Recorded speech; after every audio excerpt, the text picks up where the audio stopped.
শান্তি আনা যায় না, আসতে হয়। এবার বলেন এই জায়গায় শান্তি চায় না কে? সবাই চায়, পুরুষ নারী মুসলিম গায়রে মুসলিম সবাই চায়। সবচাইতে মজার বিষয়, যাদের টাকা পয়সা গাড়ি বাড়ির কোনো অভাব নাই তারাও চায় একটু শান্তি। আর এই শান্তিটা আনা যায় না, কেড়ে নেওয়া যায় না, এটা আসতে হয় রবের পক্ষ থেকে। রব যদি না চায় এই দিল এই সিনা কখনো শান্তির হবে না।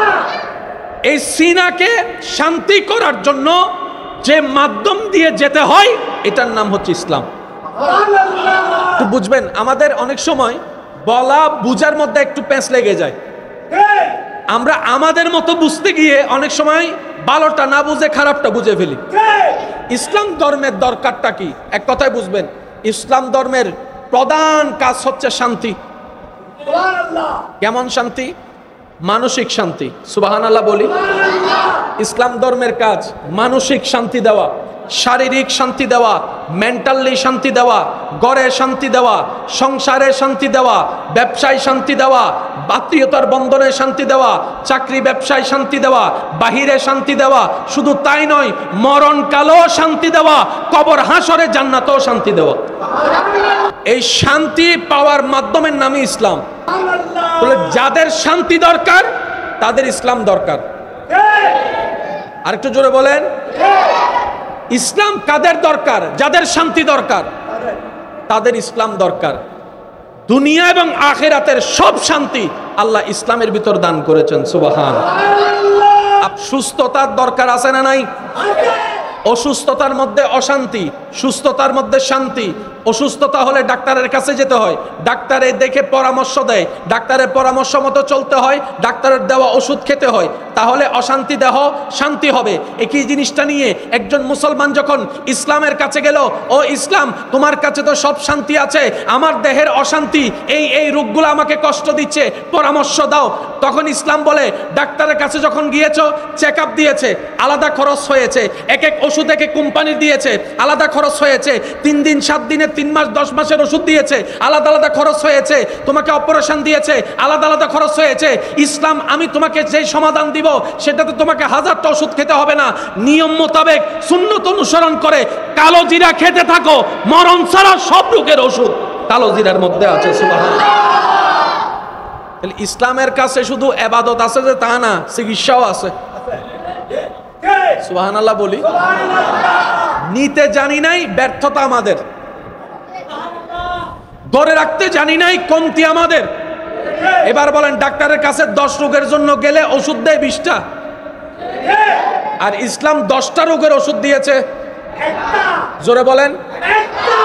এবার আপনার এলাকায় কালকে একটু খবর নিয়ে দেবেন, যতগুলা ঘর আছে, বাড়ি আছে, মানুষ আছে, গত 1 মাসে কয়জনে কয়বার কালো জিরা খাইছে?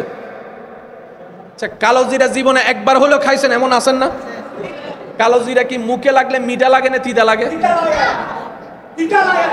জোরে বলেন।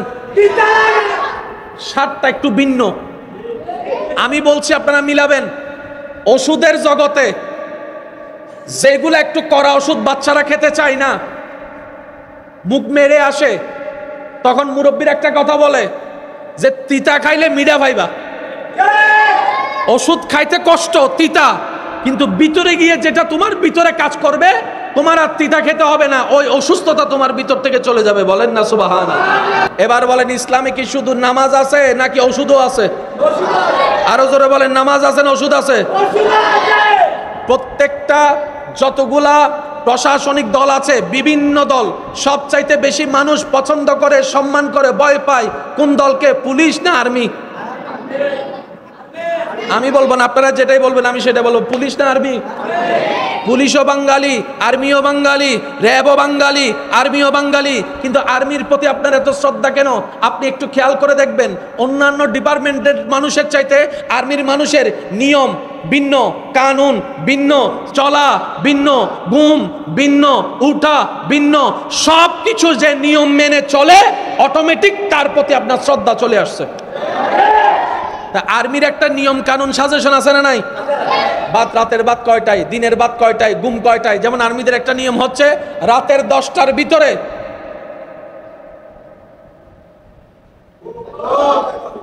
আবার বলছি, রাতের 10টার ভিতরে কারো যদি ঘুম না আসে, মোবাইল চিপতে মন চাইছিবেন, কিন্তু পাশের জনের জন্য ডিস্টার্ব না হয়।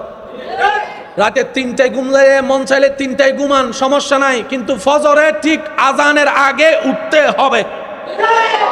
যদি না উঠে যা দেয় আরে পানিশমেন্ট, যা দেওয়ার তা দেয়। আর্মি যখন একটা নিয়মে চলে, ওই শৃঙ্খলার কারণে আর্মিদের বডি আলাদা, শরীরের মুভমেন্ট আলাদা, চিন্তা আলাদা। এইরকম মানুষকে কন্ট্রোল করার জন্য কিছু নিয়মের দরকার। ইসলাম বলে একই নিয়ম তো আমরাও দিয়েছি 1450 বছর আগে। 5 ওয়াক্ত নামাজের নিয়ম করে দিয়েছি, সুবহানাল্লাহ। ঘুমের নিয়ম করে দিয়েছি। দুপুরবেলা খাওয়ার পরে একটু কাইলুলা করার জন্য অনুমতি দিলাম। রাত্রেবেলা ঘুমানোর পরে 40 কদম হাঁটার অনুমতি দিলাম। পানি কিভাবে খেতে হয় ইসলাম শিখিয়ে দিয়েছে। ভাত কিভাবে খেতে হয় ইসলাম শিখিয়ে দিয়েছে, সুবহানাল্লাহ বলতে থাকি। একটা পেটে কতটুক খাবার থাকবে, কতটুক পানি থাকবে, কতটুক নিঃশ্বাস থাকবে ইসলাম বলে দিয়েছে। খাবার কোনটা ভালো কোনটা খারাপ ইসলাম জানিয়ে দিয়েছে। পানি কতটুক ভালো কতটুক খারাপ ইসলাম জানিয়ে দিয়েছে। শুধু তাই নয়, আজওয়া খেজুরের উপকার ইসলাম জানিয়ে দিয়েছে। শাকসবজির উপকার ইসলাম জানিয়ে দিয়েছে। খাবার শুরুর নিয়মও জানিয়ে দিয়েছে, খাবার শেষের নিয়মও জানিয়ে দিয়েছে। মানি নাই, মানার মতো দোষ ব্যর্থতা। ডাক্তার বলে শরীর যদি সুস্থ রাখতে চাও শরীরকে পরিশ্রম করাও, শরীর যদি সুস্থ রাখতে চাও হাত পাকে মুভমেন্ট করাও, শরীর যদি সুস্থ রাখতে চাও ব্রেনকে মুভমেন্ট করাও, শরীর যদি সুস্থ রাখতে চাও এমন পরিশ্রম করো শরীর থেকে যেন ঘাম বের হয়, শরীর থেকে যেন ঘাম বের হয়, শরীর থেকে ঘাম বের হয়। আল্লাহর দেওয়া বিধানে একদিন না একদিন সবাইকে আসতেই হবে, হয়তো ইচ্ছা করে আসুক, না হয় বাধ্য হয়ে আসুক। সেজন্য শহরের মানুষের তুলনায় গ্রামের মানুষের রোগ একটু, গ্রামের মানুষের রোগ শহরের মানুষের রোগ বেশি। ফজরের নামাজ যারা পড়েন তারা সৌভাগ্যবান, আপনারা সৌভাগ্যবান। 24 ঘন্টায় বাতাস আছে, দুপুর বিকাল সন্ধ্যা রাত বাতাস আছে। এখনো বাতাস, কিন্তু বিকালের বাতাস যেরকম গায়ে লাগে এশারের বাতাস গায়ে। সত্যি করে একটা কথা বলেন তো, 24 ঘন্টার ভিতরে কোন টাইমের বাতাস সবচেয়ে বেশি মজা লাগে? আমি শুনি নাই, আরো জোরে। ফজরের নামাজটা পড়ে যখন মুসল্লি মসজিদ থেকে বের হয়, আকাশে সূর্য নাই, আলো আছে হালকা হালকা। ওই আলোতে যে বাতাস শরীরে লাগে, নিজের মনকে প্রশ্ন করেন, আপনার মন উত্তর দিবে। 24 ঘন্টার যদি তুফানের বাতাসও থাকে, ফজরের বাতাসের মতো স্মুথ, মিষ্টি, মধুর, আদরের, মায়ার বাতাস 24 ঘন্টায় আর কখনো দেখা যায় না। চিকিৎসা বিজ্ঞান বলে ফজরের টাইমের ওই বাতাস যার শরীরে লাগবে, যার ব্রেনে লাগবে, এটা শরীরের জন্য ভালো, ব্রেনের জন্য ভালো। আর একটু জোরে বলি। এবার আমি সবার মুখ থেকে শুনতে চাই, ইসলাম আমাদেরকে যা পরামর্শ দিছে তা কি আমাদের ক্ষতির জন্য না ভালোর জন্য? কিন্তু আমরা ভালো নিতে জানি, আমরা ভালো নিতে পারি, আমরা ভালো জিনিসের দাম দিতে জানি। ঘরের ফ্রেশ রান্না মজা লাগে না, আর রেস্টুরেন্টের তেলে 10 দিনের তেলে ফোড়া ভাজা।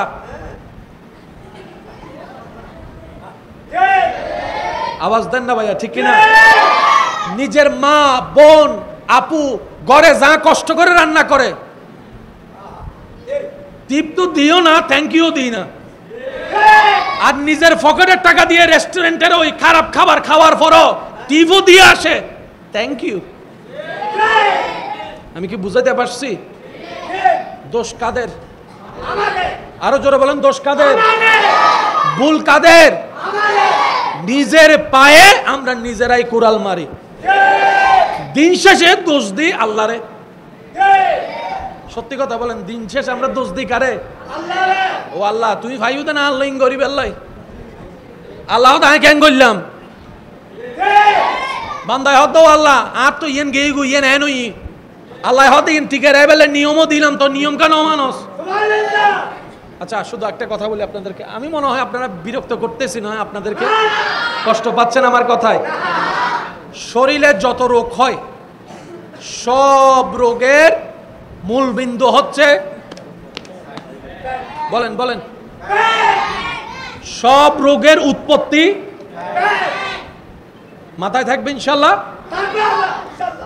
এই পেট থেকে রোগের সৃষ্টি। সেজন্য ডাক্তারের কাছে গেলে ডাক্তার ওষুধও দেয়, খানাও বাসা দেয়। ও ডাক্তার খানা কেন? ওই খানা থেকেই তো পেটে যায়, পেট থেকে তো রোগ হয়। এবার আমি আপনাদেরকে একটা সিস্টেম বলি, আপনারা একটু আমাকে বুঝে শুনে উত্তর দিবেন। খাবার ডেলি কয় টাইম? সকাল, দুপুর, রাত। কয় টাইম? আপনার আশেপাশে অনেক রোগীকে দেখবেন যাদেরকে ডাক্তারের পরামর্শে রাতের খাবার বন্ধ আছে, এরকম আছে? কোন ডাক্তার এখনো বলে নাই সকালের খাবার বন্ধ। ডাক্তার যখনই পরামর্শ দেয় বলে যে রাতের খাবার অথবা রাতের খাবার অল্প, বাদ দিয়ে জোরে বলেন, তাও আবার 5টা খাইও না, আছে না নাই? এবার আসেন, ইসলামকে জিজ্ঞেস করলাম আমরা সুস্থ থাকতে চাই, ডাক্তার থেকে শুনেছি রোগের উৎপত্তি নাকি পেট, পেটে তো খাবার, খাবারের 3 টাইম, আমরা কোন টাইমে কিভাবে খাবো? ইসলাম বলে সকালের খাবার রাজার মতো খাও, দুপুরের খাবার রাজার ছেলের মতো খাও, রাতের খাবার ফকিরের মতো খাও। এই নিয়মে যদি তুমি খেতে পারো শরীর তোমার সুস্থ থাকবে। এখন ইসলাম যে কথা সুস্থতার জন্য 1450 বছর আগে জগৎকে জানা দিয়েছে, বর্তমান WHO সংস্থা বিশ্ববাসীকে বলে ওই নিয়মটাই যেটা ইসলাম জানিয়েছে। বলেন সুবহানাল্লাহ। সকালের খাবার, এখানে অনেক ছেলে মেয়ে এমন আছে যারা ফজরের নাস্তাও করে না। শুনি নাই? আওয়াজ দেন যুবকরা, আওয়াজ দেন। ফজরের নাস্তা ঠিক মতো করে আর ফজরের নাস্তা করে দুপুর 12টায়, আছে না? নামাজের তো আছে না? রাতের খাবার খেতে হয় তাড়াতাড়ি। আপনাদের পরিচিত কোন আল্লাহওয়ালা ব্যক্তি থাকলে ওনাদের জীবনী দেখবেন, অনেক মুরব্বী আল্লাহর ওলিরা আলেমরা রাতের খাবার এশারের টাইমের আগেই। মানতে পারি নাই, আওয়াজ দিয়ে বলেন দোষ কাদের? ব্যর্থতা কাদের? আল্লাহর দেওয়া নিয়ামত ধরে রাখতে জানি নাই, দোষ কাদের? আল্লাহ তাআলা আমাদের সবাইকে ইসলাম মানার, মেনে নেওয়ার, মেনে চলার তৌফিক দান করুন। এবার বলেন ইসলাম কাদের দরকার? বাবা সরাসরি আসতেছে তো, কথা বলেন না প্লিজ। ইসলাম কাদের দরকার? যাদের শান্তির দরকার। বলেন না ভাই, যাদের শান্তির দরকার। এবার ইসলামের যে কোনো একটা কাজের কথা বলেন, যার যেটা মন চায়, যা ইসলাম আদেশ দিয়েছে এরকম একটা কাজ, নামাজ হতে পারে, রোজা হতে পারে, হজ হতে পারে, যাকাত হতে পারে, বিবাহ হতে পারে, ব্যবসা হতে পারে, আপনার কি জানি বলে সংসার হতে পারে, এই চোখ নিচে রাখার কথা হতে পারে, জবান বন্ধ রাখার কথা হতে পারে, রাগ কম করার কথা। ইসলামের যে কোনো একটা সেক্টর নিয়ে আপনি বলেন, ডাক্তারকে জিজ্ঞেস করেন, ডাক্তারে বলবে ইসলাম যা বলছে তা যদি কেউ মেনে চলে তার আর ওষুধের দরকার হয় না। সুবহানাল্লাহ বলেন। ওযু বানানোর সময় আমরা প্রথমে কি দুই?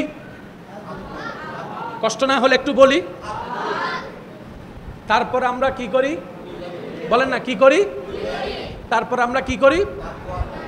জোরে বলেন। নাক কেন ধুতে হয় সেটা আগে না বুঝলেও করুণা এসে বুঝাই দিছে। সুবহানাল্লাহ বলেন না।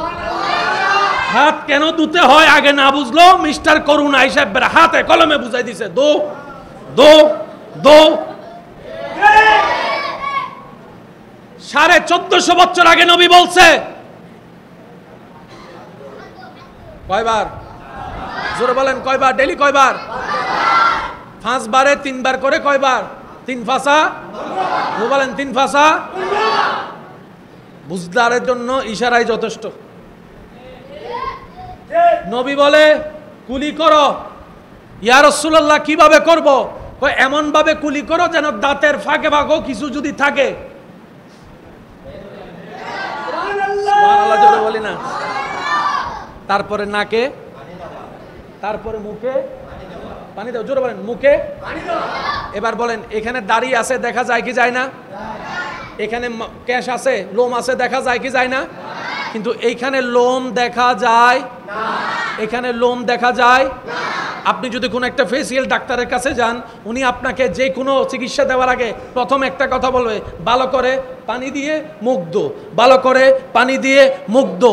ইসলামও বলে 5 ওয়াক্তে 5 বার অজুর মাধ্যমে পানি দিয়ে মুখ ধো।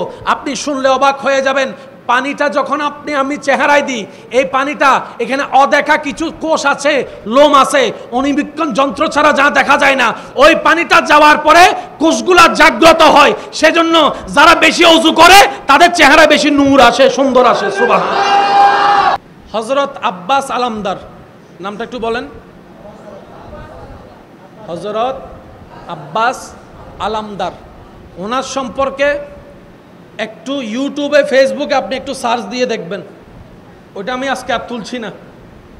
হযরত আব্বাস আলামদার, আপনার চোখে কি দেখতেছেন, কি ঘটনা বর্তমানে ঘটে আছে, আপনি নিজে একটু বের করে দেখবেন, তাহলে আপনার অঙ্ক মিলানোটা সহজ হয়ে যাবে। সুবহানাল্লাহ বলি। আল্লাহ তাআলা আমাদের সবাইকে বুঝার তৌফিক দান করুন। এতটুক কথা কি ক্লিয়ার হয়েছে? ক্লিয়ার হলে একবার বলেন মারহাবা, আর একটু জোরে বলেন মারহাবা। মানুষ যখন অসুস্থ হয়, ডাক্তার যখন আসে, কি দেখে? পালস, পালস, এই জায়গায় হাত দেয়। মানুষ যখন অসুস্থ হয়, ডাক্তার এসে কি দেখে? তারপরে কি দেখে? তারপরে কানে লাগায়, এই হার্টবিট দেখে আর কি। হ্যাঁ, আচ্ছা। যদি মানুষ মারা যায়, আমার মুরব্বীরা আমার সাথে একমত হবেন হয়তো, লাশের সামনে ফ্যান ছাইরা দেয়।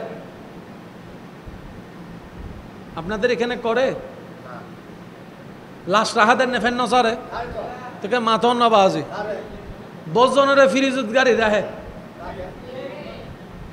মানুষ যখন মারা যায়, একটা সময় গিয়ে রক্ত ঠান্ডা হয়ে যায়। রক্ত যখন ঠান্ডা হয়, রক্ত জমাট হয়। সেজন্য গোসলের আগে থাকে একরকম, গোসলের পরে থাকে আরেক রকম। কোন মানুষ যখন পানিতে 3-4 দিন মরদেহ থাকে, লাশ তোলার পর দেখবেন হাত যেমন থাকে তেমনই থাকে। এটার সোজা করা, উত্তর দিবেন একটু, এটার সোজা করা, কারণ শরীরের যখন রক্ত জমাট হয়ে যায়, এটা আর সোজা করা যাবে না। সেজন্য শরীরের রক্ত হচ্ছে গরম। গরু জ্বর আইলে কেন ঠ্যাং দিছে আয়ু, হাত দিছে আয়ু, রক্ত কি? জোরে বলেন, রক্ত কি? এবার কারো আপনার চোখের সামনে যদি কাউকে দেখেন হার্টবিট নাই, পালস নাই, চোখের রিয়েকশন নাই, কোনো শরীরের মুভমেন্ট নাই, নাকে কোনো নিঃশ্বাস নাই, আওয়াজ দিয়ে বলেন মরা না জিন্দা? আওয়াজ দিয়ে বলেন মরা না জিন্দা?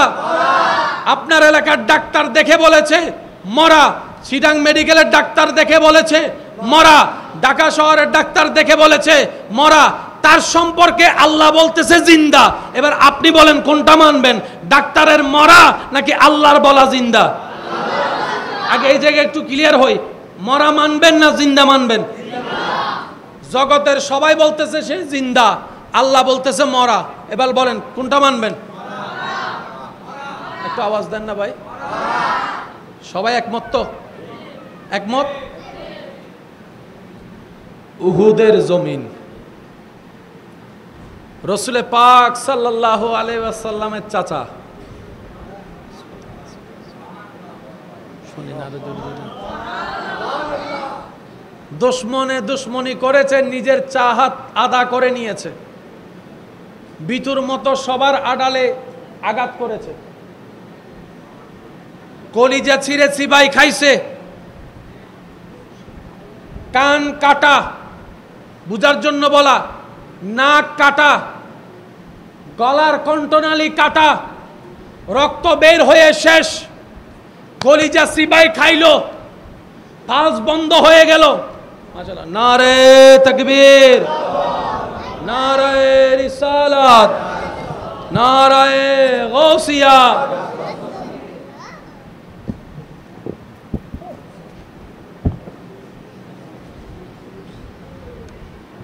আল্লাহুম্মা সাল্লি আলা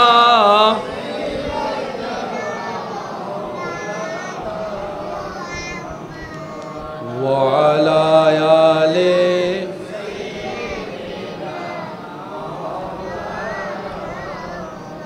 আওয়াজ দিবে নয়, শ্রীরঙ্গে আওয়াজে দরুদ শরীফ পড়ুন। আল্লাহুম্মা সাল্লি আলা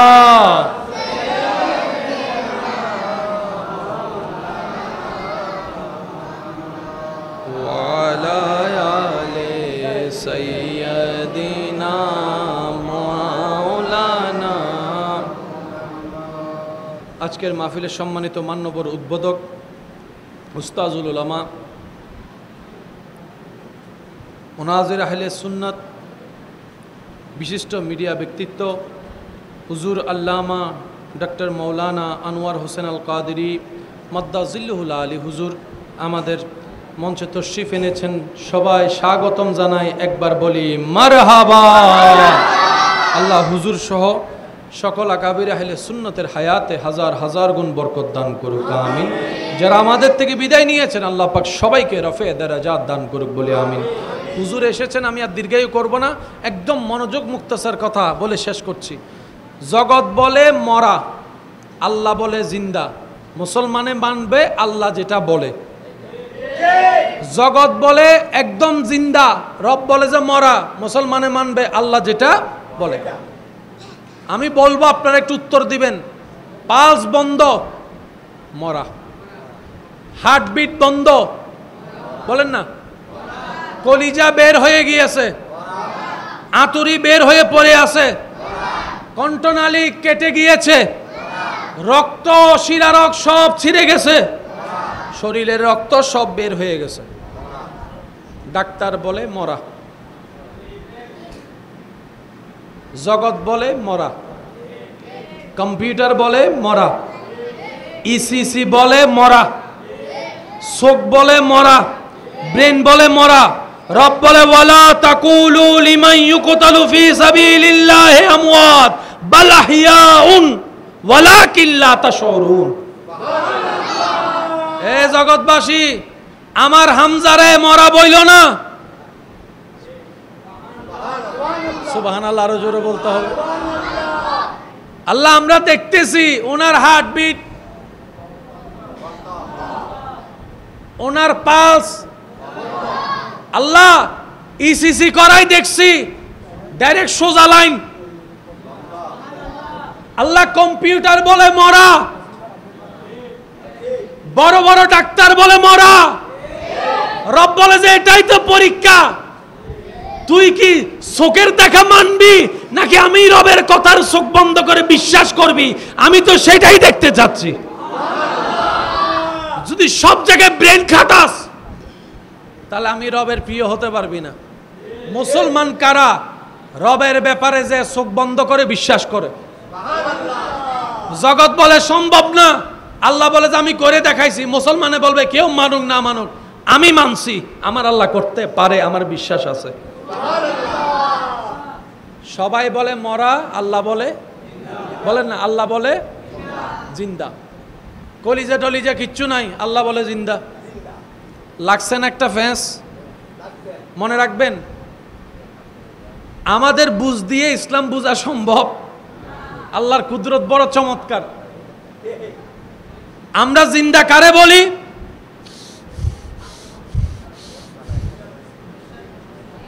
আমরা জিন্দা বলি যার হার্ট চলে। ভাই একটু মনোযোগ। আমরা জিন্দা বলি যার পালস চলে। আমরা জিন্দা বলি যার হার্ট ঠিক আছে।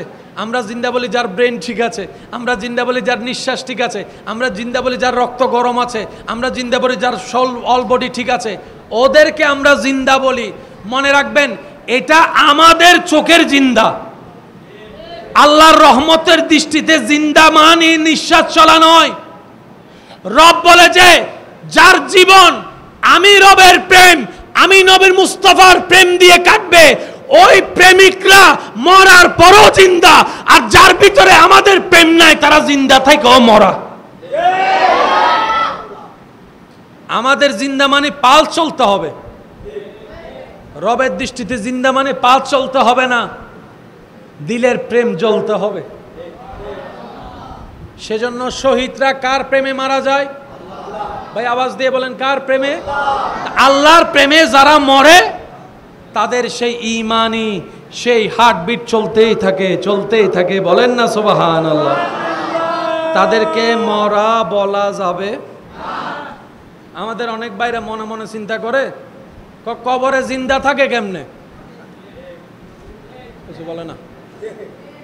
আমাদের ব্রেন তো আর অতটুক যাইতে পারে না, মনে হাজার প্রশ্ন আসে। আর শয়তানও কিছু ইমান হরণ করার জন্য কুতুর কুতুর করে ঢুকাই দেয়। ডাইনে মাটি, বামে মাটি, সামনে মাটি, নিচে মাটি, বাতাস ঢুকিব হুন্দি, বাতাস ছাড়া তো অক্সিজেন নাই, অক্সিজেন ছাড়া তো নিঃশ্বাস নাই, তাহলে বাঁচিব জ্ঞানে। ঠিক। এবার বলেন, আমরা বাঁচাই না আল্লাহ বাঁচায়? যদি দায়িত্বটা আমাদের উপর হইতো তাহলে প্রশ্ন করাটা সুন্দর ছিল। কারণ আমাদের ক্ষমতার একটা লিমিটেশন আছে না নাই? আরে অনেক সময় বাপে কথা বললে ছেলে মেয়েরা কথা শুনে না, বড় ভাই আদেশ দিলে ছোট ভাইরা শুনে না। আমাদের ক্ষমতাই তো নাই। জিন্দাটা যেহেতু আমরা রাখি নাই, আল্লাহ রাখছে। মুসলমানের কাজ হচ্ছে আমান্না, বিশ্বাস করছি, মানছি, তসলিম করছি, মেনে নিয়েছি। সুবহানাল্লাহ। জগৎ জিজ্ঞেস করে মাটির ভিতর অক্সিজেন ছাড়া বাঁচে কেমনে? বিজ্ঞান উত্তর দেয়, মায়ের পেটের পানির ভিতর আল্লাহ যেরকম তোমারে বাঁচাইছে, মাটির ভিতরেও সেই আল্লাহ তোমারে বাঁচাইছে। আমরা যখন মায়ের পেটে ছিলাম, মায়ের পেটের কি খালি জায়গা ছিল না পানির ভিতর? যারা একটু সন্তানের বাপ হয়েছেন তারা আওয়াজ দিয়ে বলেন, আমরা কিসের ভিতর ছিলাম? সেজন্য বাচ্চা অনেক সময় মুভমেন্ট করে, ফাই দিকে, মাথায় দিকে, ফাই দিকে, ঘুরতে থাকে, ঘুরতে থাকে, ঘুরতে থাকে। অনেক সময় শুনেছেন নারীর সাথে বাচ্চা পেঁচাই গিয়েছে, অনেক সময় শুনেছেন বাচ্চা যেখানে আছে সেখানে পানি শুকাই গিয়েছে, পানি কমে গিয়েছে। তো পানির ভিতর তো মানুষ বাঁচে না, কিন্তু রব যখন চায়, আরো জোরে বলেন না রে ভাই, রব যখন চায় মাছের পেটের ভিতরেও বাঁচে। রব যখন চায় আগুনের ভিতরেও ইব্রাহিম নবীর মতো বাঁচে। রব যখন চায় ওই আসমানের উপরেও ঈসা পয়গম্বরের মতো বাঁচে। চাওয়াটা কার? শুধু আল্লাহর চাওয়া আছে কিনা এটা দেখতে হবে।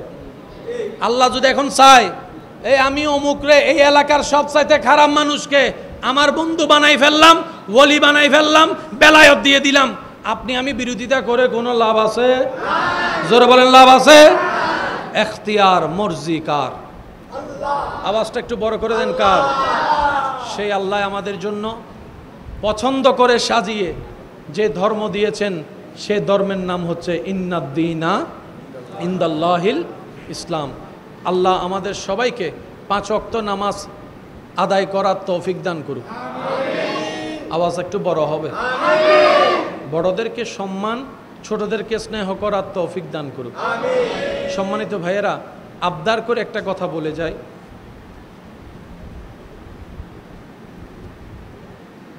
কাউকে সম্মান দিলে আপনার সম্মান বাড়বে, এটা আপনি লিখে রাখতে পারেন। আপনি রবের সন্তুষ্টির জন্য একজনকে সম্মান দিবেন, সম্মানিত করবেন, ওই রব আপনাকে 10 জায়গায় থেকে সম্মান এনে দিবেই। এটা রবের ওয়াদা। রবের জন্য কাউকে খাওয়ালে সে সম্পদে কমতি আসে না। রবের জন্য কাউকে কিছু দিলে সেই মূলধনে কখনো কমতি আসে না। রবের জন্য যেটা দেওয়া হয় সেটা অনেক গুণ বেশি হয়ে রব্বুল আলামিন সেই বান্দাকে আবার ফিরিয়ে দেয়। কারণ আল্লাহ কারো দ্বার কর্জ রাখে না। বলেন না সুবহানাল্লাহ। সেজন্য চলার পথে, উঠার পথে, বসার পথে, জীবন যাপনের পথে বড়দেরকে সম্মান, ছোটদেরকে স্নেহ এবং এতিমের পাশে থাকার চেষ্টা করাটাই হচ্ছে বুদ্ধিমানের কাজ। যেখানেই মজলুম দেখবেন সাথে থাকার চেষ্টা করবেন, যেখানেই অভাবী দেখবেন পাশে দাঁড়ানোর চেষ্টা করবেন, সাধ্য মোতাবেক আল্লাহ যাকে যতটুকু তৌফিক দিয়েছেন। মনে রাখবেন, আমরা নিজেদের কোনো কিছু নাই, কারণ আমার বলতে আমার নিজেরই কিছু নাই। আমার যা আছে, আপনার যা আছে, ভিতরে বাহিরে সব কিছু একজনের। আওয়াজ দিয়ে বলুন তিনি কে? সব আল্লাহ তাআলার। আল্লাহ আমাদেরকে ব্যবহার করতে দিয়েছেন, আল্লাহ তাআলা আমাদেরকে নিয়ামত দিয়েছেন সাময়িক সময়ের জন্য, যে এটাকে আল্লাহ সন্তুষ্টির জন্য ব্যবহার করবে। ফিদ দুনিয়া হাসানাতাও ওয়া ফিল আখিরাতি হাসানা, দুনিয়াতেও তার জন্য কল্যাণের হবে, আখিরাতেও তার জন্য কল্যাণ হবে। বলেন না সুবহানাল্লাহ।